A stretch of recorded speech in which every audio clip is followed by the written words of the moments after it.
बिस्मिल्लाहिर्रहमानिर्रहीम, अस्सलामुअलैकुम नाज़रीन, आप देख रहे हैं द लास्ट आवर। मैं हूं यासिर रशीद और मेरे साथ हैं सीनियर सहाफ़ी राना अजीम साहब। नाज़रीन, पीडीएम का पहला जलसा परसों यानी बरोज़ जुमा 16 अक्टूबर को गुजरांवाला में होगा। जलसे के लिए तैयारियां भी ज़ोर शोर से जारी हैं। अपोजिशन तैयारियों में मसरूफ़ हैं। काफ़िले पाकिस्तान के बहुत से शहरों से आएंगे और एक बड़ा जलसा होने का इम्कान है। अपोजिशन ये कहती है कि ये अवामी रेफरेंडम होगा। अपोजिशन का जो बयानिया होगा वो हुकूमत ये कहती है कि वो इदारों से मुतसादिम बयानिया है, लेकिन अपोजिशन के बहुत से रहनुमाओं के बयानात सामने आ रहे हैं। जिस तरह मौलाना फजलुर रहमान का ये कहना था कि ये तासुर सरासर गलत है। मरियम नवाज ने भी बयान दे दिया कि इदारों से तसादुम हम नहीं चाहते, हम एंटी स्टैब्लिशमेंट नहीं है। तो क्या उस जलसे के अंदर जो अपोजिशन ये तासुर देना चाह रही है कि इदारों से मुतसादिम रवैया हमारा नहीं है, वो सच साबित हो पाएगा? हुकूमत का जो बयानिया है अपोजिशन की इस तहरीक के हवाले से, क्या वो गलत साबित होगा? इसी पर बात करने के लिए पाकिस्तान मुस्लिम लीग नून के रहनुमा कैसर अहमद शेख साहब ने हमें ज्वाइन किया। शेख साहब, बहुत शुक्रिया आपके वक्त का। शेख साहब, सबसे पहला सवाल ये कि जलसे को पुरअमन कैसे बनाया जाएगा? बिस्मिल्लाहिर्रहमानिर्रहीम। अजीम साहब, देखिए, पाकिस्तान मुस्लिम लीग के बारे में आप जानते हैं, उसका बैकग्राउंड जानते हैं। देखिए, हम जमहूरी लोग हैं, हमारे यहाँ कोई भी पुरअमन रहने वाले लोग हैं, कोई भी लॉ एंड ऑर्डर को अपने हाथ में लेने वाले कभी भी नहीं है। और हमारी कोशिश यही है कि जलसा जो है वो बिल्कुल पुरअमन रहे और लॉ एंड ऑर्डर इसमें ठीक रहे। लोग जोक आ रहे हैं और वो खुद हुकूमत कह रही है कि पोजीशन का राइट है, वो अपना पॉइंट ऑफ व्यू दे, वो जलसे दे, अपनी तकरीरें करे। तो बस अगर हुकूमत यही इस तरह ही करेगी, यानी पहले पकड़ धकड़ नहीं करेंगे, लोगों को रोकेंगे नहीं जलसे में आने से, तो इंशाल्लाह एक बहुत बड़ा जलसा होगा। और ये कोई इस्टेब्लिशमेंट के मुखालिफ वाला जलसा नहीं है। आपने दुरुस्त कहा, मौलाना फजलुर रहमान ने भी कहा, मरियम नवाज साहबा ने भी कहा कि देखिए, हम तो एक ऐसी चाह रहे हैं कि जो कानूनी कार्रवाइयाँ हैं वो कानून के अंदर रहते हर इदारा जो है उसके अपने हदूद में रह के काम करे, ताकि मुल्क आगे बढ़े और जमहूरियत यहाँ पिन पे और लोगों की खुशहाली के बारे में जो हालात हैं, जो लोगों के प्रॉब्लम्स हैं, मसाइल हैं, उनको हम डिस्कस कर रहे हैं। और हुकूमत की नाअहली को और उनकी जो मैनेजमेंट की खराबियां हैं उसको हम इस जलसे में उजागर करेंगे। शेख साहब, आपने बड़ी अच्छी बात की, ये किसी इदारों के खिलाफ नहीं बल्कि हुकूमत की जो नाअहली है आप उसे सामने लाएंगे। अगर इस जलसे में मैं एक मिसाल के तौर पे कह रहा हूँ, अगर इस जलसे में हुकूमत की बजाय अदारों पे तनकीद होती है, अदारों के खिलाफ बात होती है, तो फिर शेख साहब आपका क्या स्टैंड होगा? देखिए, मैं तो पहले दिन से आप मुझे जानते हैं। जी जी। देखिए, इदारे बड़े मोहतरम हैं, जिस तरह इदारे बड़े मोहतरम हैं और हम सबको इदारों का लिहाज रखना है, उनका ख्याल करना है, तभी हमारा मुल्क आगे बढ़ सकेगा। इसी तरह पॉलिटिकल पार्टियां भी बहुत मोहतरम होती हैं। कोई रोज़ पॉलिटिकल पार्टियां नहीं बनती। आप देख रहे हैं कि जमहूरी मुल्कों में 2, 3, 4 बड़ी पार्टियां होती हैं, तो ये और बड़ी मुश्किल से ये पार्टियां डेवलप होती हैं। इसलिए सबका ख्याल, वो भी एक इंस्टीट्यूशन है, वो भी एक इदारा है, पॉलिटिकल पार्टी भी जो है। और मैं आपको बताऊं कि कानून के दायरे में रहते हो, मैं समझता हूं इसमें किसी को भी कोई इख्तलाफ नहीं। हर इदारे को, हर पॉलिटिकल पार्टी को, हर लीडर को विद इन वो जो रिस्ट्रिक्शन जो उसकी है, जो हदूद हैं, उसके अंदर रहते मुल्क की बेहतरी के लिए, लोगों की बहबूद के लिए हमारा ये पॉलिटिक्स था। हम देखें ना, बहुत पीछे रह गए हमारे ही साथ वाले। मेरे सवाल का जवाब बीच में रह गया। मेरे सवाल का जवाब बीच में रह गया। जी। मुझे ये बता दें कि मुझे पता है कि अगर ऐसा होता है तो कैसर अहमद शेख, जिनको मैं जानता हूं, जिन्होंने हमेशा अदारों की बेहतरी के लिए काम किया है, उनका क्या स्टैंड होगा अगर कोई किसी जगह ये हो जाता है? अगर ऐसा कोई हुआ तो मेरा वही स्टैंड है जो मैं यहां भी खुल के आपसे बात कर रहा हूं कि कानून के दायरे के अंदर जो इदारा कानून से तजावज़ करेगा, चाहे वो कैसर अहमद शेख हो, चाहे कोई इदारा हो, चाहे कोई पार्टी हो, पॉलिटिकल पार्टी हो, चाहे वो लीडर हो, तो मैं उसकी मुखालफत में रहूंगा। और मैं हमेशा यही चाहूंगा कि हमारे मुल्क में कानून की अमलदारी हो, इदारों का एहतराम हो और इसी तरह पॉलिटिकल लीडर्स का एहतराम हो। जो काबिल इज्जत लोग हैं, एक प्रॉपर हम तो सिर्फ दुश्मन तराजी पे और एक दूसरे की जाती दुश्मनी पे लग गए हैं। हमें चाहिए था, मैं ये सोच के आया था एटलीस्ट, जब मैं तो एक बिजनेसमैन हूँ, मेरी फैमिली को 130-35 साल से बिजनेस में है, कभी पॉलिटिक्स में कोई हमारा नहीं आया। मैं अपने इलाके में कराची में मैं रहता हूँ, यहाँ से मैं अपने जो मेरा होम टाउन है वहाँ जहाँ से मैंने ग्रेजुएशन की, मैं वहाँ जाके मैंने इलेक्शन बहुत बड़े बड़े फ्यूडल्स के खिलाफ मैंने इलेक्शन लड़े और जद्दोजहद की ताकि मैं उस फोरम पे जाऊँ जहाँ के लोगों की बहबूद और खुशहाली के लिए काम किया जा सके। लेकिन मैं जाकर देखता हूँ कि मुझे यकीन जानिए, मैं यहाँ Karachi chamber of commerce industry का प्रेसिडेंट रहा, यहाँ पे बहुत मैंने कंटेस्ट बिजनेस के इलेक्शन किए।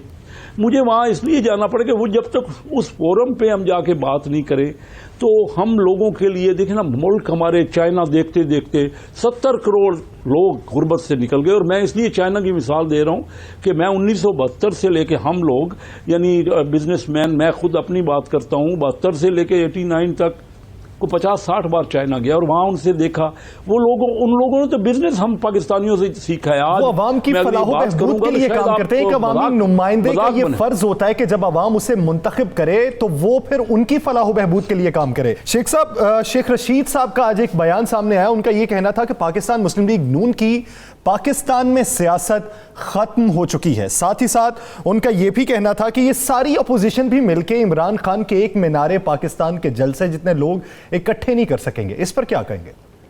देखिए, अब जलसे तो 2-4 दिन में ये 2 बड़े जलसे होने जा रहे हैं, गुजरांवाला में और कराची में, तो वो तो बात सामने आ जाएगी। वो तो बजाय कि हम उस पर कोई तबसरा करें 2-4 दिन में। लेकिन ये जो शेख रशीद साहब कह रहे हैं कि पाकिस्तान मुस्लिम लीग ख़त्म हो गई है, ये मैं समझता हूँ इतने सीजन्ड पॉलिटिशियन को ये बात नहीं करनी चाहिए। मुल्क में पार्टियां आसानी से नहीं बनती और ना आसानी से ख़त्म होती हैं। ये जो हमने वतीरा बना लिया था ना कि पार्टियां जो है हम उनसे इधर से लोग उधर चले जाएं, अब उसका ज़माना ख़त्म हो गया है। अब लोगों को एहसास हो गया है कि वो अपने पॉइंट ऑफ व्यू पे, अपनी चीज़ पे उनको रहना पड़ेगा, अड़ना पड़ेगा। पाकिस्तान मुस्लिम लीग एक बहुत बड़ी पार्टी है और इस बार भी उन्होंने, आप देख रहे हैं कि पंजाब के तो MPA सबसे ज़्यादा हमारी पार्टी ने लिए और आज तक अभी देखिए ना 2.5 साल 3 साल से हमारी पार्टी के खिलाफ बहुत बड़ी बातें की जा रही है, लेकिन कोई एक भी MNA मैंने नहीं देखा कि वो पार्टी से हट के कोई उसने स्टैंड लिया हो। तो ये देखिए इख्तलाफ राय अंदर है। मैं भी इख्तलाफ करता हूं पार्टी में कुल। और शेख साहब एक आखिरी सवाल का जवाब दीजिएगा मुझे। जी क्या आप समझते हैं जलसे जुलूसों से हुकूमतें चली जाती हैं? मैं नहीं समझता कि जलसे जुलूसों से हुकूमतें चलती जाती हैं और ना ही इसमें ये मामला होता है। लेकिन अपना पॉइंट ऑफ व्यू हम खुल के करेंगे अगर आवाम चाहती है। लेकिन सिर्फ जलसे जुलूसों की बात नहीं हो रही। जो तकालीफ से गुजर रहे हैं लोग, हम जाके वहाँ पता करते हैं, जो बेरोजगारी है, जो लॉलेसनेस है, जो महंगाई है, सबसे बड़ा बुरान तो महंगाई का है। और ये खुद आप वर्ल्ड बैंक की बातें कर रहे हैं कि मुल्क में माइनस चली गई है हमारी ग्रोथ, यानी हमारी तरक्की माइनस चली गई है 1952 के बाद। आज 68 साल बाद ये हुआ। रद्द-ए-अमल देखना चाहते हैं कि अवाम का एतमाद हुकूमत पर है या फिर ऑपोजिशन के मौक़िफ़ पर है। अगर वाकई महंगाई बढ़ी है, अवाम पर है और आपके मौक़िफ़ की हिमायत करते हैं तो फिर दबाव बनाकर आप इस्तीफे देकर असेंबलियों से इस हुकूमत को चलता करेंगे। बहुत शुक्रिया कैसर अहमद शेख साहब इस हवाले से अपना वक्त देने के लिए। नाज़रीन, PDM के हवाले से पाकिस्तान पीपल्स पार्टी ने क्या तैयारियां कर रखी हैं, इसी पर बात करेंगे एक शॉर्ट ब्रेक के बाद। Stay with us.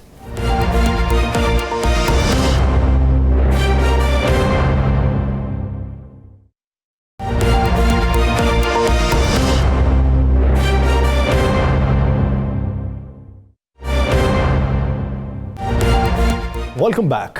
नाज़रीन, पाकिस्तान पीपल्स पार्टी की हिकमत अमली PDM के हवाले से क्या होगी, इसी पर बात करेंगे। पाकिस्तान पीपल्स पार्टी के रहनुमा मंजूर चौधरी साहब ने हमें ज्वाइन किया। चौधरी साहब, बहुत शुक्रिया आपके वक्त का।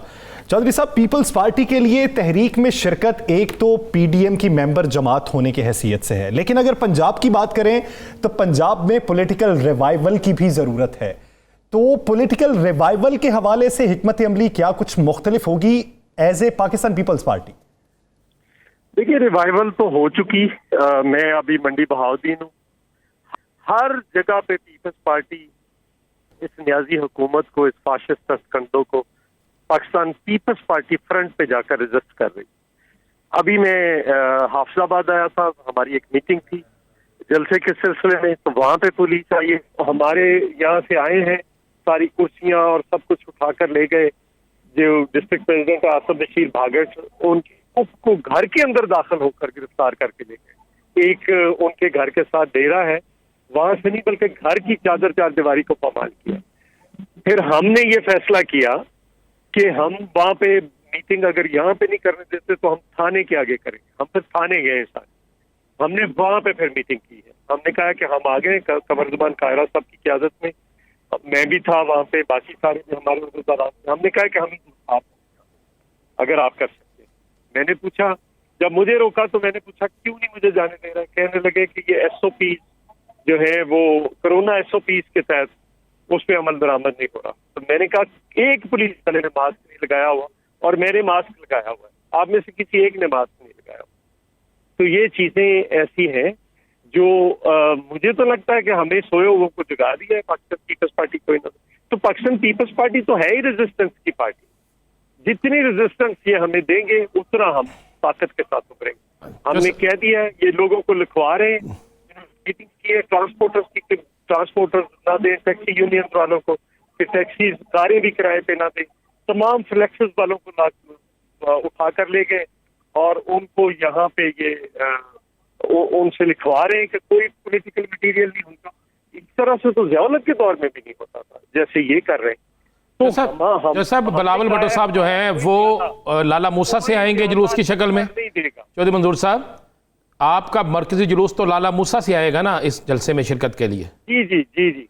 तो बिलावल साहब लाहौर से लाला मूसा आ रहे हैं या इस्लामाबाद से लाला मूसा आ रहे हैं? नहीं, वो सियालकोट से। सियालकोट से। तो ये लाहौर से भी आपका कोई जुलूस जाएगा या सारे जुलूस वहीं पे इकट्ठे होंगे? नहीं नहीं, हमने हमारे जो लोग हैं जो कारकुन जाना चाहते हैं वो कुछ जलसे में चले जाएंगे और जो गुजरांवाला के उधर वाले हैं वो जुलूस में शामिल। तो सब क्या पीपल्स पार्टी कितनी तादाद में इस जलसे में, क्योंकि ये भी तो देखा जाता है कि जलसों में सबसे ज्यादा कौन सी जमात आई और जब बिलावल साहब आ रहे हैं? देखिए इस वक्त इशू ये है कि ना कोई ये ट्रांसपोर्ट दे रहे हैं, हमें कोई चीज नहीं है, लेकिन उसके बावजूद मैं आपको इतना कह सकता कि हमारे लोगों में इतना जोशो खरोश है कि लोग कहते हैं हमें पैदल जाना पड़े तो हम जाएंगे, बिल्कुल जाएंगे, कोई नहीं रुकेंगे। लेकिन चौधरी साहब अगर फर्ज कर लें हुकूमत रास्ते रोकती है तब बादल हिकमत अमली भी तैयार की है। हम वो मुतबादल हिकमत अमली ये है कि हमने पहुंचना है, ये रोक सकते हैं तो रोक ले। हमने बहुत सारे ऐसे जलसे जुलूस किए जहाँ पे हमने पुलिस के रोकते हुए हमारे लोग, हमारे कारकुन पहुंचे। 14 अगस्त 1986 को यहाँ पे लाहौर के अंदर राणा साहब को याद होगा, हमारे लोगों ने अपने सीनों पे गोलियां खाई थी, हमारे 12 लोग शहीद हुए थे, लेकिन हमारे कारकुन पीछे नहीं हटे। ये अब इनके हाथ में फैसला है। मैंने तो कहा था कि फैसला इन्होंने करना है कि ये हमें जलसा गुजरांवाला में करना देना चाहते हैं या सारे पंजाब में। तो इन्होंने सारे पंजाब में जलसा करवा दिया। एक एक गली में एक एक जगह पे पुलिस जा रही है और वहां पे एहतजाज हो रहा है और वहां पे। तो सब ये बता दें, क्या कोई ऐसी हिकमत अमली भी है कि गुजरांवाला पहुंच के आपका, मुस्लिम लीग नून का और मौलाना फजल रहमान का जुलूस इकट्ठा हो जाए? नहीं, देखिए ये तो जुलूस तो हमने जलसागाह में मुंतज़िर करने हैं, इकट्ठा तो जलसागाह में होगा, लेकिन अभी तक जलसागाह भी नहीं। तो क्या जलसागाह में ही करेंगे या जलसा कोई ग्राउंड की इजाजत मिली है या इजाजत मांगी गई है या फिर GT रोड पे ही करेंगे जलसा? बाकायदा हमने एप्लीकेशन दी है जिनाह के लिए, जो अभी तक मेरे इल्म के मुताबिक इन्होंने इजाजत नहीं दी। तो हमारे पास मुतबादल सिर्फ रह जाता है और वो सिर्फ एक ही चीज रह जाती है कि GT रोड पे करें, जलसा तो होगा। अच्छा जी, अगर बिलावल भुट्टो और मरियम नवाज को गिरफ्तार कर लेते हैं या नजरबंद कर देते हैं तो फिर हिकमत अमली क्या है? जलसा फिर भी होगा जी, जलसा फिर भी होगा, तो गुजरांवाला में होगा। अच्छा ये अच्छा मेरी इत्तला है कि आपको जलसे की इजाजत मिल जाएगी, शायद कल मिल जाए, लेकिन मिल जाएगी। चलो अगर दे देते हैं इनकी हुकूमत अमली, फिर लोगों के घरों में क्यों जा रहे हैं, छापे क्यों मार रहे हैं? मैंने तो एक इन्फॉर्मेशन मेरे पास जो थी मैं तो उसके यानी आपकी नजर में पंजाब की जो आवाम है वो जाग चुके हैं, पंजाब के अवाम बेखौफो खतर गिरफ्तारियां देंगे, रोकेंगे भी, रुकने वाले नहीं है। बहुत शुक्रिया मंजूर चौधरी साहब इस हवाले से अपना वक्त देने के लिए। नाजरीन, इस PDM की तहरीक में पाकिस्तान मुस्लिम लीग नून और पाकिस्तान पीपल्स पार्टी की हिकमत अमली आप पर आश्कार हो चुकी है। JUI फे की हिकमत अमली क्या होगी, इसी पर बात करने के लिए मौलाना अब्दुल गफूर हैदरी साहब ने हमें ज्वाइन किया है। हैदरी साहब बहुत शुक्रिया आपके वक्त का। हैदरी साहब, मौलाना कहते हैं कि दिसंबर में ये हुकूमत चली जाएगी, तो फिर क्या समझ लें कि हुकूमत के जाने तक PDM के सरबराह मौलाना ही होंगे? देखिए, एक तो वो दो सवाल किए आपने एक सवाल में। पहला सवाल ये है कि आपने फरमाया कि मौलाना साहब फरमाते हैं कि दिसंबर में सिलेक्टेड हुकूमत चली जाएगी। वो कहते हैं कि कलंदर हर्ष गोयत दीद गोयत। हालात का तज्जिया करते हुए मौलाना साहब ने अगर कहा है तो ये दुरुस्त कहा है इंशाअल्लाह अज़ीम। जहाँ तक पीडीएम की सदारत की बात है तो तमाम दोस्तों ने मिलकर मौलाना साहब को सदर बनाया है, और अगर आगे किसी और को बनाना भी होगा बिलफर्ज, मैं नहीं समझता कि कोई तैयार होगा, लेकिन सारे काम जब हमारे बाहमी मशावरत से होंगे तो इस हवाले से भी मशावरत हो सकती है। मगर यह है कि अब तमाम जमातों ने मौलाना फजल रहमान साहब को पीडीएम का सरबराह बनाया है, तो ये इंशाल्लाह चलता रहेगा। अच्छा, क्या ये मौलाना साहब ने जिस तरह कहा कि दिसंबर में हुकूमत का खात्मा, तो क्या ये पीडीएम जो है हुकूमत के खात्मे के बाद भी कायम रहेगी, या फिर आप अपना अपना इलेक्शन एक दूसरे के खिलाफ लड़ेंगे, या ये इंतखाबी इत्तेहाद बन सकता है? जेयूआई का आज़म ये है कि अपोजिशन में शामिल जितनी भी जमातें हैं, अगर हम मिलकर इलेक्शन लड़े तो उसके बहुत बेहतर नताज बरामद हो सकते हैं। लेकिन ये बात तो हतमी नहीं है, आगे चलकर जो सूरत हाल बनेगी उस पर भी मुशावरत होगी, और इत्तेहादें बनती भी है खास मकासद के लिए, फिर बिगड़ती भी है। लेकिन इस वक्त जो सूरत हाल है, पीडीएम में शामिल तमाम जमातें यकसू हैं, पुराज़्म हैं कि हम इलेक्शन की तरफ अगर जाएं तो उसके बेहतर नताज निकल सकते। हैदरी साहब, पहले लड़ने से पहले आपसे कुछ अहम क़ुव्वतों ने राब्ते किए थे, आपने उसको अया भी कर दिया था। क्या अब रैली से पहले एक दिन रह गया, एक दिन बाद, यानी परसों रैली है, तो क्या अब भी आपसे कुछ क़ुव्वतें राब्ता कर रही हैं इसे रोकने के लिए या किसी और मामले में? देखिए, तहरीक को रोकने के लिए माजी में तो बहुत राब्ते किए उन्होंने, हमने उनकी बात नहीं मानी। अब ऐसी कोई मेरे इल्म में कोई ऐसी इत्तला नहीं है कि गैर मरई कुव्वत ने कोई राबिता किया हो कि आप तहरीक को रोक लें। बहरहाल अब ये है कि उस वक्त भी अपोजिशन हमारे साथ थी, मगर तहरीक के लिए अफरादी कुव्वत जो है वो सिर्फ जमीयत उलमा इस्लाम दे रही थी। लेकिन इस वक्त तमाम अपोजिशन की जमातें एक प्लेटफॉर्म पे और अफरादी कुव्वत सब फराहम कर रहे हैं, तो लिहाजा आगे चलकर जो भी राय बनेगी, जो भी फैसला होगा, वो पीडीएम की प्लेटफॉर्म से होगा। मौलाना साहब, एक बता दें, कल मौलाना फजल रहमान साहब लाहौर आ रहे हैं, तो क्या कल मरियम साहिबा के साथ आपकी कोई मीटिंग तय है, कोई मुलाकात का इम्कान है? मेरे इल्म में पहले तय नहीं है, लेकिन आने के बाद तय हो सकता है, ऐसी कोई बात भी नहीं है। अब तो हम पीडीएम में इकट्ठे हैं, उठना बैठना बातचीत करना, ये तो लम्हा ब लम्हा भी हो सकता है। सही, यानी मुलाकात हो सकती है। और माजी में अफरादी कुव्वत सिर्फ जमीयत उलमा इस्लाम फे की थी, तो इसलिए वो जो धरना था वो किसी जानिब से पेशकश के बाद मौखिर करना पड़ा। लेकिन अब पीडीएम की तहरीक में शामिल तमाम जमातों की अफरादी कुव्वत है, तो इस हुकूमत का जाना ठहर चुका है। बहुत शुक्रिया मौलाना अब्दुल गफूर हैदरी साहब इस हवाले से अपना वक्त देने के लिए। नाजरीन, दीगर इश्यूज पर बात करेंगे शॉर्ट ब्रेक के बाद। Stay with us.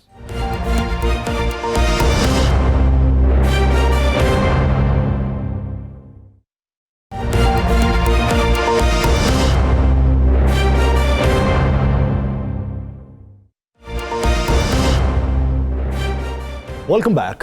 नाज़रीन, गुजरांवाला का जलसा क्या मुतशद्दिद हो सकता है? क्या हुकूमत के जो खदशात हैं वो सच साबित हो सकते हैं? साबिक वज़ीर आज़म शाहिद खाकान अब्बासी ने जो तकरीर की थी जिसके बड़े मीडिया में चर्चे रहे, क्या वो गुजरांवाला के जलसे के बारे में थी? गुजरांवाला के जलसे के हवाले से प्लानिंग क्या हुई, उसकी एग्जीक्यूशन किस तरीके से होगी, उसे पुरअमन किस तरीके से बनाया जाएगा, हुकूमत का बयानिया किस तरीके से रद्द किया जाएगा, और बागी रुकन जो है पाकिस्तान मुस्लिम लीग नून के, वो उस जलसे के दिन क्या करने वाले हैं। इसी पर बात करने के लिए पाकिस्तान मुस्लिम लीग नून के नाराज रुकने पंजाब असम्बली अशरफ अली अंसारी साहब हमारे साथ मौजूद हैं, और पाकिस्तान मुस्लिम लीग नून के मेंबर पंजाब असम्बली अमानुल्लाह वड़ायत साहब ने हमें ज्वाइन किया। आप दोनों शख्सियात का बहुत शुक्रिया। अंसारी साहब, सबसे पहले आपकी जानिब आऊंगा। जलसा होने जा रहा है 16 तारीख को, अवामी रेफरेंडम कहा गया राना सनाउल्लाह साहब की जानिब से। क्या उस दिन पशेमानी तो नहीं होगी कि पाकिस्तान मुस्लिम लीग नून से किस वक्त में नाराजी ले ली कि जिस वक्त में अवाम ने उनके मौक़िफ़ की हिमायत कर दी? बिस्मिल्लाहिर्रहमानिर्रहीम, बहुत शुक्रिया जी। ये जो 16 अक्टूबर वाले दिन गुजरांवाला में रैली और जलसे का प्लान है, इसमें मैं बड़ा क्लियर हूँ, इसमें कोई बहाम नहीं है कि हम हमेशा मुल्क के साथ खड़े हैं, इदारों के साथ खड़े हैं, अफराद पाकिस्तान के साथ खड़े हैं। तो चूंकि इनका एजेंडा जो है वो पहले ही डिस्क्लोज हो गया था, इनकी क़यादत जो जब भी गुजरांवाला आई, उन्होंने हमेशा हमारे इदारों को, जो असलियत के इदारे हैं, उनको बदनाम करने की कोशिश की, और मुझे नहीं इल्म कि ये किसके एजेंडे पर अमल पैरा हैं। और यकीनन जो इनकी गुफ्तगू है उससे सरेदस्त तो सिर्फ और सिर्फ मोदी खुश हो रहा है। तो कोई ऐसा एजेंडा, कोई ऐसा वक्तव्य जिससे पाकिस्तानी कौम नाराजगी का इजहार करे और मोदी खुशी का इजहार करे, हम ऐसे किसी एजेंडे के साथ एक लम्हे के लिए भी खड़े होने को तैयार नहीं है। अंसारी साहब, आप क्या रैली निकाल रहे हैं उस दिन? आप गुजरांवाला में अपनी ताकत का मुजाहरा कर रहे हैं? जी बिल्कुल, उस दिन शुरू होगा। हम ये रैली निकाल रहे हैं इदारों को मुतनाज़ा बनाने के लिए, मुल्क के अंदर इंतशार फैलाने के लिए। लेकिन गुजरांवाला के बासी जो मुल्क और कौम से प्यार करने वाले लोग हैं, वो उस दिन अफवाज पाकिस्तान के साथ अपनी मोहब्बत का इजहार करेंगे, पाकिस्तान के साथ अपनी मोहब्बत का इजहार करेंगे। और आप देखेंगे कि गुजरांवाला शहर के जो बासी हैं वो ये साबित करेंगे कि वो मुहिब्बे वतन रैली जो है, मुहिब्बे पाकिस्तान रैली जो है, वो उसमें शामिल होकर साबित करेंगे कि गुजरांवाला शहर जो है ये मुल्क और कौम से प्यार करने वालों। अंसारी साहब साथ रहिए, आपकी जानिब वापस आता हूँ। वड़ायत साहब, जैसा कि अंसारी साहब आपके पुराने साथी भी हैं, आपकी ही पार्टी से इलेक्शन लड़ा, मुंतखब हुए, अवामी नुमाइंदगी हासिल की, वो कहते हैं कि आप पता नहीं किस एजेंडे पर चल रहे हैं, आप इदारों से मुतसादिम रवैया अपनाए हुए हैं, बयानिया आपका जो है वो भारत को खुश करने वाला है। बिस्मिल्लाहिर्रहमानिर्रहीम। मैं अशरफ अंसारी साहब को बड़े अदब से, प्यार से, क्योंकि ये हमारी पार्टी में पहले रहे हैं, मैं एक ही बात कहूँगा कि जो हमारे कैद है मियाँ मोहम्मद नवाज शरीफ और कैद अपोजिशन लीडर मियाँ शहबाज शरीफ साहब और अपोजिशन लीडर पंजाब असम्बली मियाँ हमजा शहबाज साहब और मेरी बेटियों जैसी, बहनों जैसी कैद अवाम मरियम नवाज बीबी का शुक्रगुजार हूँ कि जिन्होंने मुझे नून लीग की शेर की टिकट दी और मैं शेर के वोटों से जीता, मैं खुद नहीं जीता। मेरा सवाल पहले अंसारी साहब से यही है कि आप आज इस्तीफा दे, सुबह नए पाकिस्तान की तरफ से अपना इलेक्शन लड़े। अगर आप 1000 वोट ले गए तो जो मर्जी मुझे कर लेना। बाकी बात रही ये यू टर्न लेने वाली पार्टी में चले गए हैं, मैं इनको कहूंगा कि ये नया पाकिस्तान बनाने के लिए आप भी उधर शामिल हो गए हैं। आप इस वक्त से पहले जितनी बार भी एमपी हुए हैं वो शेर के वोटों से। जो आपका जलसा हो रहा है, अंसारी साहब भी वहां पे रैली निकाल रहे हैं, इन्होंने इस्तीफा देना या नहीं देना ये आपकी पार्टी के मामलात हैं। आप लोगों ने इतनी दफा उन्हें इस्तीफा देना चाहिए, फिर इनको इलेक्शन लड़ना चाहिए। नाज़रीन, दीगर इश्यूज पर बात करेंगे एक शॉर्ट ब्रेक के बाद। Stay with us.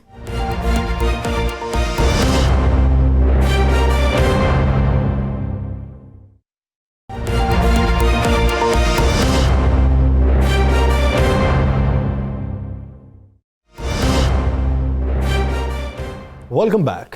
नाज़रीन, हर पाकिस्तानी ये चाहता है कि मुल्क महफूज हो, हर पाकिस्तानी ये चाहता है कि उसकी जो रियासत है जिसे माँ का दर्जा दिया जाता है वो महफूज रहे। इदारों से तसादुम कोई नहीं चाहता, बशर्त ये कि वो पाकिस्तानी हो और दिल से खुद को पाकिस्तानी मानता हो, सबसे पहले अपनी रियासत को मुकद्दम रखे, फिर अपने मफादात की तरफ जाए, तो वो किसी भी मुल्क का मोहब्बत करने वाला बाशिंदा हो सकता है। नाज़रीन, पीडीएम की तहरीक शुरू होने वाली है। इस तहरीक के अखराजात भी होंगे। बसों पर कारकुनान को लाया जाएगा। एक बस में अगर 40 मुसाफिर सवार होते हैं तो एक अंदाजे के मुताबिक ये लाखों का जो समंदर होगा, जो अपोजिशन दावा करती है, इस लाखों के समंदर को इकट्ठा करने के लिए कितने अखराजात आएंगे। राना साहब की तरफ बढ़ते हैं। राना साहब, एक जानिब महंगाई का शोर शराबा है, महंगाई है, हुकूमत भी इसका एतराफ़ करती है कि महंगाई है, लेकिन उस पर जल्द काबू पा लिया जाएगा। अब ये जो पीडीएम की तहरीक चल रही है, इस तहरीक के नतीजे में जो अखराजात आएंगे, क्या वो हर शख्स अपनी जेब से करेगा? अगर अपनी जेब से करेगा तो महंगाई किधर है? अगर वो पार्टी करेगी तो पार्टी वो फंड कहां से लाएगी? देखें यासर, ये एक सवाल है जिसका जवाब मुझे भी चाहिए, जिसका जवाब आम पाकिस्तानी को भी चाहिए, जिसका जवाब अब सियासी जमातों के कारकुनों को भी चाहिए। मैं समझता हूं कि सियासी जमातों के कारकुनों को भी ये सवाल पूछना चाहिए। देखें, ये पीडीएम का जलसा हो रहा है, कोई शक नहीं, ये जलसा बहुत बड़ा जलसा होगा। देखें, 11 जमातें हैं, मुस्लिम लीग नून पीपल्स पार्टी बहुत बड़ी दोनों जमातें हैं। उसके साथ साथ जिस रूट से ये जलसा जा रहा है, ये रूट है वो सारा नून लीग का रूट है। लाहौर से शादरा, शादरा से मरीद के से कामों से आगे आप चले जाते गुजरांवाला, ये सारा बेल्ट जो है मुस्लिम लीग नून की बेल्ट है। बेहतरीन जलसा होगा। एक सवाल है मेरा जो मैं भी जानना चाहता हूं, आपको भी जानना चाहिए और पाकिस्तान के तमाम एंकर्स को भी ये पूछना चाहिए, क्या गुर्बत है? लोगों को आटा नहीं मिल रहा, लोगों को खाने को नहीं मिल रहा, लोग भूख से मर रहे हैं, आलू महंगे, टमाटर महंगे, हर चीज महंगी, ये अपोजिशन के दावे हैं। अब इसमें अगर आप देखें 3 लाख लोग अगर इस जलसे में आते हैं, जो अपोजिशन का दावा है, तो 3 लाख अफराद जो है, अगर उसमें देखें 40 बंदे एक बस में बैठते हैं, 40 सीटर बस जो है ना, उसका किराया अगर आप लेते हैं, अगर गुजरांवाला के अंदर से रखते हैं, तो जनाब कम अज कम 40,000 रुपया खर्चा आएगा। अगर दूसरे शहरों से आते हैं तो 1 लाख रुपए तक चला जाएगा। और सारे दिन के लिए बस होनी है ना, आने जाने के लिए, सिर्फ वहां छोड़ के वापस तो नहीं आ जानी, ट्रैफिक में फंस जानी है। अब हमारे पास जो एक बिल्कुल 3 लाख के हिसाब से बिल्कुल ठंडी ठंडी जिसे कहते हैं ना, सीधी सादी कैलकुलेशन देखें तो वो आती है 45 करोड़। 45 करोड़ रुपया सिर्फ लगता है बसों का किराया, जो कम से कम मैं बता रहा हूं। अभी इसमें मटन बिरयानी है या चिकन बिरयानी है, कीमे वाले नान है या पानी की बोतलें हैं, मटन हाली है या चिकन है, कुछ भी ये लगा ले, उसके पैसे लैदा है। इसके अलावा जलसे के अखराजात लैदा है, पब्लिसिटी लैदा है, मैनेजमेंट लैदा है, मेहमानों को ठहराने के लिए जो होटल्स वहां पे लिए गए वो लैदा है। इसके अलावा कई जगहों पे इन्वेस्टमेंट की जानी है मुख्तलिफ चीज़ों के लिए, वो लैदा है। यानी ये 1 से 1.5 अरब रुपए तक ये चला जाना है। मुझे समझ नहीं आती, अगर ये आप कहेंगे, क्या हम आपको ये बता दें, कहेंगे जी कारकुन अपनी मदद आपके तहत है। अगर ये कारकुन इतना अमीर है, एक बस का किराया वो अफोर्ड कर सकता है, खाना अफोर्ड कर सकता है, सारा दिन बस उसके पास मौजूद रह सकती है, अपना वक्त निकाल के जा सकता है, तो इसका मतलब उसका कोई ना कोई तो कारोबार है, उसका सिस्टम चल रहा है। उसे दाल महंगी नहीं लग रही, उसे चीनी महंगी नहीं लग रही, उसे आटा महंगा नहीं लग रहा, उसे घी महंगा नहीं लग रहा, उससे आलू महंगे नहीं लग रहे, उसे कोई चीज महंगी नहीं लग रही, वो जा रहा है। और अगर इसी दौरान में अब ये एक पार्टी का फंड है, अगर ये पार्टी की तरफ से दिया जा रहा है, तो फिर कहां से पार्टी के पास पैसे आ रहे हैं? इतना पैसा कौन कौन सी पार्टी दे रही है? और अगर इन पार्टियों के पास इतने फंड्स हैं, तो फिर ये कहां जाएंगे? ये फंड सवाल ये है ना कि इलेक्शन कमीशन में आपने पार्टी फंड क्या शो किया हुआ है? अगर तो पार्टी फंड इतना है, अरबों रुपए का पड़ा हुआ है, तो फिर तो लग रहा है, तो फिर कोई सवाल नहीं उठा तो ये पार्टी फंड क्यों नहीं लगता था भैया? मुझे बताया ना, मुझे डीजे को, आप जो वहां पे डीजे साहब आ रहे हैं, उनको कितने पैसे दे रहे हैं? 45 लाख रुपए उसने मांगा है, कितने बात देंगे? तो वही है ना कि पार्टी फंड शो नहीं है, पार्टी फंड शो नहीं है, आपके जराए शो नहीं है। जब जराए शो नहीं होंगे तो फिर मनी लॉन्ड्रिंग तो फिर इसी तरीके से मनी होंगे। फिर उसके बाद मुझे एक बात बता दें, ये जो लोग पैसे जो आ रहे हैं, पार्टी फंड्स भी हैं, तो कोरोना में लगा क्या? कोरोना में इन सियासी जमातों ने इतने पैसे गरीब अवाम में बांटे होते, जिनका ये रोना रो रहे हैं, मसलन ये कह रहे हैं कि हम गरीबों के लिए निकले हैं, तो यार जाओ जाकर उन गरीबों को आप लेकर अपने पल्ले से दो, इतने पैसे खर्च करना शुरू करो। ये गरीब आपको वोट भी दें, ये गरीब आपको सब कुछ दें। ये एक सवाल पूछना पड़ेगा, इनको जवाब देना पड़ेगा कि ये पैसे जलसे के कहां से आए, और अगर ये बाहर से फंडिंग है, अगर मैं फिर कह रहा हूं, मैं यकीन, और अगर ये पार्टियों की अपनी फंडिंग है, तो इतने मोतबर जराए जो हैं या इतने जो अमीर लोग हैं पार्टियों के अंदर, वो बाकी आम आवाम पे ये पैसा क्यों नहीं खर्च कर रहे? ये एक सवाल होगा। और मैं आपको ये बता दूं, इस बार इन्वेस्टिगेशन भी शुरू होगी, और इस बार आने वाले दिनों में इन्वेस्टिगेशन होगी, और ये इन्वेस्टिगेशन बड़े खौफनाक हो सकता है। हुकूमत ने पता ये खेला हो कि एक बार कर लेने दें, देख लेने दें कि कितना होता है। खर्च होने के बाद फिर सवालात किए जाएंगे कि ये खर्चा आया कहां से। नाज़रीन, आगे बढ़ेंगे और बात करेंगे आबिद मल्ली की गिरफ्तारी हुई। गिरफ्तारी होने के बाद फिर उसके वालिद अकबर मल्ली का बयान सामने आता है कि गिरफ्तारी हुई नहीं है, गिरफ्तारी दी गई है। उसके बाद बहुत से सवालात ही उठना शुरू हो गए। Chief justice Lahore high court ने बरहमी का इजहार किया कि पुलिस के लिए इनाम का ऐलान क्यों कर दिया। पुलिस का काम है मुजरिमान को पकड़ना, मुलजिमान की सुराग रसानी करना। क्या पुलिस का काम सिर्फ कब्जे करना है? ये chief justice Lahore high court के रिमार्क्स थे आज होने वाली एक समाअत के दौरान। राना साहब, कल क्रेडिट भी लिया जाता है, परसों से भी क्रेडिट लिया जा रहा है कि गिरफ्तारी हमने की है, पूरी जो टीमें थी वो मुतहर्रिक थी, लेकिन कल एक बयान के बाद स्टोरी ने रुख दूसरा इख्तियार कर लिया। इसके पीछे क्या है? देखिए, आज मैं आपको बिल्कुल इसके पीछे की कहानी सुनाता हूँ, आप ज़रा गौर करें थोड़ा सा। आबद के वालिद को छोड़ा किसने? आबद की बीवी को छोड़ा किसने? उसकी वालदा को छोड़ा किसने? उसके चचा को छोड़ा किसने? उसके चचा के बेटे को किसने छोड़ा जिनके साथ राब्ते थे? ये देखें, ये पुलिस ने छोड़ा। पुलिस ने अपनी, मैंने हमेशा इस स्टोरी में आपको पता, हमने बड़ी मुखालफत की कि पुलिस की नाअहली, वो भी बयान की, लेकिन हमें अब मानना पड़ेगा कि पुलिस ने अपनी हिकमत अमली से इनको छोड़ा ताकि वो अपने वालदेन से देखें। जब आपका पूरा ख़ानदान पकड़ा जाता है तो आप किसी न किसी से राब्ते में आते हैं, जो रिलीज़ होके आता है ना, आप उससे राब्ते में आते हैं। पुलिस ने एक पत्ता खेला, पत्ता खेलने के बाद आबद अपने चचा से, अपने सालों से, अपने वालद से राब्ते में आया। ये जो राब्ता था, उसके वालद को पुलिस ने मुख्तलिफ ज़राए से ये बावर कराया था, करीबी रिश्तेदारों से। ये शो नहीं था कि पुलिस कह रही है, वो कह रहे थे आ जाएगा, आबद का रिलीज़ भी हो जाएगा, सारा मामला ठीक हो जाएगा। अब हुआ क्या, आबद का जब राब्ता अपने चचा से फिर अपने वालद से होता है और राब्ते के बाद वो वहाँ पर आ जाता है। आप उसके वालद की एक गुफ्तगू सुने, ज़रा एक गुफ्तगू सुने आप। वो जो अपने वालद, उसका वालद जो एक अपने वीडियो बयान में गुफ्तगू कह रहा है ना जी, मैंने उसे कपड़े दिए, चादर दी है, फिर मैंने घर की बैक साइड पे उसे छुपा दिया, फिर मैंने पुलिस को बुलाया। मुझे एक बात बताएं, जब आपने पकड़वाना है, जब आप रजामंदी से उसे बुलवा रहे हैं और रजामंदी से बुलवा के आपने पुलिस के हवाले करना है, तो घर के पीछे क्यों छुपाया? घर के पीछे क्यों छुपाया यासर? ये नहीं था। उसके वालद को मिलने आया, पुलिस ने ट्रैप कर लिया था, सारा पुलिस मौजूद थी। पुलिस ने मौजूद होने के बाद बाकायदा जब घेरा इतना करीब था कि अब वो भागना भी चाहता तो नहीं भाग सकता था। उसके घर के अंदर एक जगह पर पुलिस मौजूद थी। जैसे ही वो घर आया, 10 मिनट 15 मिनट मैंने पहले बताया था, अपने वालिद के पास रहा, पुलिस ने उसे पकड़ लिया।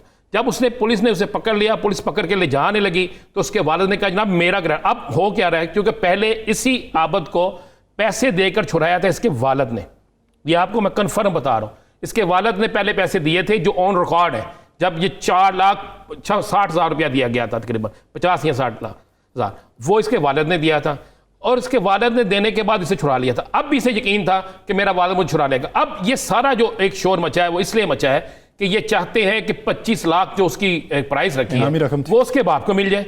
जब उसके बाप को 25 लाख मिल जाए तो उससे वो आबद का केस लड़े, अब भी देखे ना वो क्या कह रहा है, मेरे बेटे को इंसाफ। ओ भाई क्या इंसाफ दें, तेरे बेटे ने जुल्म किया, तेरे बेटे ने दरिंदगी की, इकबाल जुर्म कर लिया, खर्च सारी दुनिया जानती है, और तू अब कहता है तूने पहले दिन जब उसने गैंग रेप किया था डकैती के दौरान, उस वक्त तूने ये उसको सजा दिलाई होती तो आज ना होता। अब ये एक ड्रामा हो रहा है, कुछ कुव्वतें बाकायदा इसको प्लांट करके ये सब कुछ कर रही हैं। पहले दिन उसके वालिद क्यों नहीं सामने आए, पहले ये क्यों नहीं किया गया, ये एक प्लांट हो रहा है। देखें, हमें अप्रिशिएट करना चाहिए सासदारों को, आईजी पंजाब को, और हमने बड़ी तनकीद की सीसीपी लाहौर को, हमें अप्रिशिएट करना चाहिए सीसीपी लाहौर को भी, बड़ी उसने मेहनत की। और मैं आपको ये भी बता दूं, हमने कहा था पुराने तरीके से पकड़े जाएंगे, आज भी एक और बड़ी डेवलपमेंट में अपने प्रोग्राम में बता दें कि लाहौर में एक वारदात हुई थी वज़ीर-ए-आज़म पाकिस्तान के भांजे के साथ, जी, जिसकी गाड़ी छीन ली गई थी। वो भी अभी थोड़ी देर पहले जब हम प्रोग्राम कर रहे हैं तो पता चला जी वो गाड़ी भी मिल गई है। और ये भी मियाँ शफकत डीएसपी है, उसने बड़ी मेहनत की, गाड़ी भी बन ली, सिर्फ एक गाड़ी नहीं कई गाड़ियां बरामद कर ली, और उसमें खुद आईजी और सीसीपीओ जो थे वो उसमें उसको मॉनिटर कर रहे थे, जहां पुलिस ने बेहतर। अब लोग चाहते हैं, कुछ कुव्वतें चाहती हैं, जो असल बात है उसके बाप को 25 लाख दिला के और उसका केस हो जाए। और मैं आपको एक और बता दूं, एक और आखिरी से बता दूं, इसमें एक एनजीओ भी अपना रोल अदा कर रही है। ये वो एनजीओ जो हमेशा पाकिस्तान के खिलाफ रही, यानी इंसानी हुकूक का ड्रामा रचाकर ये पैसे हासिल करने चाह रहे हैं और इसी से इसका केस लड़ना चाह रहे हैं। अब ये आने वाले दिन में वाज़ेह हो पाएगा कि ये केस मज़ीद कौन से रुख इख्तियार करता है। वालिद का ये जो बयान है या वालिद का ये जो स्टांस है, ये किस हद तक गलत साबित होता है? पुलिस इसको गलत साबित कर सकती है। नाज़रीन, द लास्ट आवर से मुझे और राना अजीम साहब को दीजिए इजाज़त। अल्लाह ने के बाद।